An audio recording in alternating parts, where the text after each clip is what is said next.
Very clear about it. మేము చాలా చాలా స్పష్టంగా ఉన్నాం.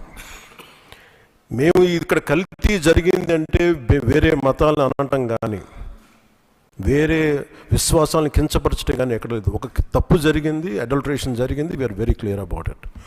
దీని వెనకడిగే వేసే లేవు. చాలా పొరపాట్లు జరిగినాయి. ఇది రిపీటెడ్ పొరపాట్లు కాస్త వీళ్ళని చూస్తే 2022లోనే వీళ్ళు తెలియజేశారు. వీళ్ళకి ఇక్కడ కల్తీ జరిగింది 2022 రిపోర్ట్ ఇస్తే నేను క్యాబినెట్లో మాట్లాడుతూ ఉంటే దాన్ని తొక్కేశారు.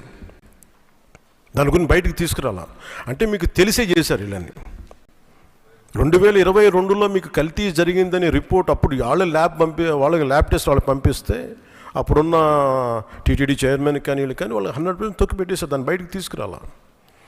దాన్ని బేస్ చేసుకొని మళ్ళీ ఆల్రెడీ 22లో జరిగింది కదా, దాని గురించి సమాధానాలు లేవు. ఇవన్నీ తెలిసి కూడా మీరు అయోధ్యకి కల్తీ లడ్డులు పంపించారు.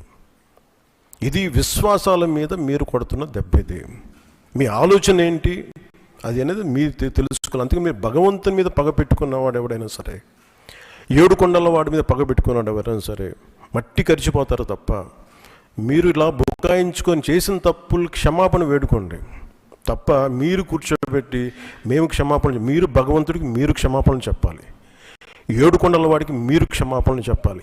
ఇది ఈరోజు మీరు మాట్లాడుతుంది ఈ రోజుతో ఆగదు. ఇది ఐ విల్ మేక్ షూర్, మా కూటమి will make sure that you will be liable everyone, ప్రతి ఒక్కరు కూడా.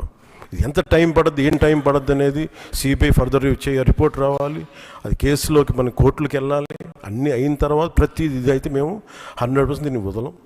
ఖచ్చితంగా ఈ దోషులను ఎవరైతే ఉన్నారో మేము క్షమాపణ చెప్పడం కాదు, మీరు భగవంతుడికి మోకరిల్లే వరకు యుద్ధం సాగొద్దు. గౌరవ ముఖ్యమంత్రి గారు మాట్లాడుతున్నారు.